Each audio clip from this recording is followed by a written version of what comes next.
Hello, I am Mark Lewis, Director of Gastrointestinal Oncology at Intermountain Healthcare. Welcome to Medscape Oncology Insights. I'm speaking from the 2023 ASCO Gastrointestinal Cancers Symposium in San Francisco, where we've seen some exciting developments in GI oncology. I'd like to tell you about a few of the themes that I discerned at this conference. The first one is the importance of biomarker-driven care and the fact that we have an important dyad in oncology, our partnership with our pathologists. If I am going to take one thing home from this conference, it's that I really need to fortify my relationship with my pathologist to have a biomarker-informed approach to care.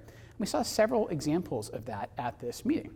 The one that really jumps out to me is a relatively novel biomarker, claudin 18.2 expression in upper GI malignancy.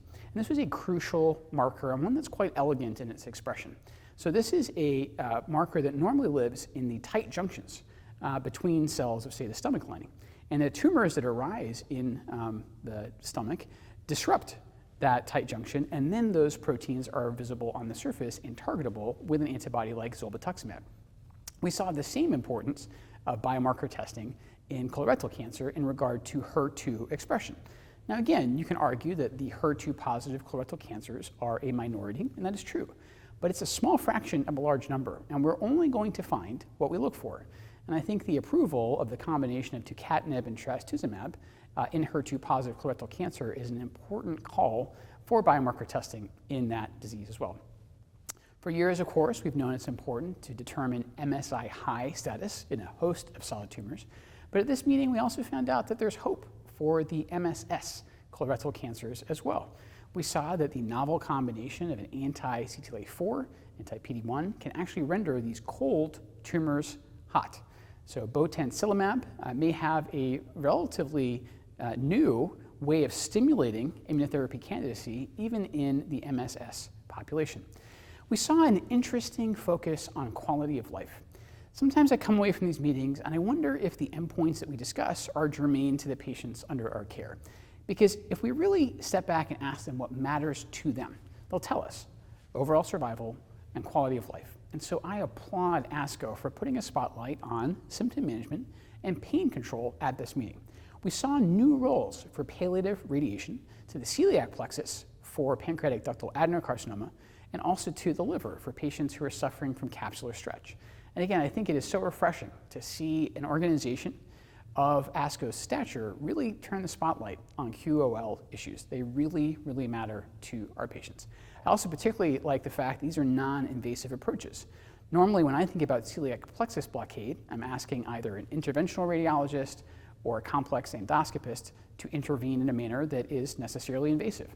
So having a non-invasive approach with radiation, which I'll point out in terms of global equity is more accessible everywhere, is really a step in the right direction.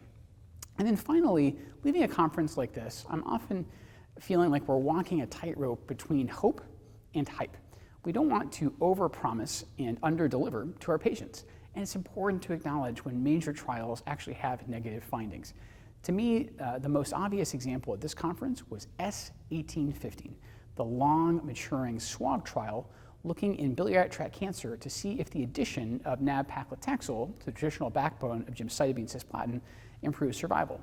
And soberingly, it did not. Dr. Schroff spoke very movingly about her decade-long investigation, hoping that the triplet would advance survival over the doublet, and it didn't. And she was very candid about that. I think in the subset analysis, we saw that gallbladder primaries may benefit more than other biliary tract primary sites. We also saw that it might induce a higher response rate in patients who are on the verge of visceral crisis. But as ever, I think it's important that we acknowledge these negative studies as cul-de-sacs. They don't entirely knock us off course, but they tell us that we should be heading in a slightly different direction. And as we leave this conference, again, I'm filled with a new measured optimism. I think for years our field has been weighed down with a sense of therapeutic nihilism, and I leave this conference feeling hopeful, going back to clinic and really feeling quite confident that I can offer new, better ways to manage my patients' pain, their symptoms, and try to give them longer, better lives. So thank you for joining me. This is Mark Lewis for Medscape.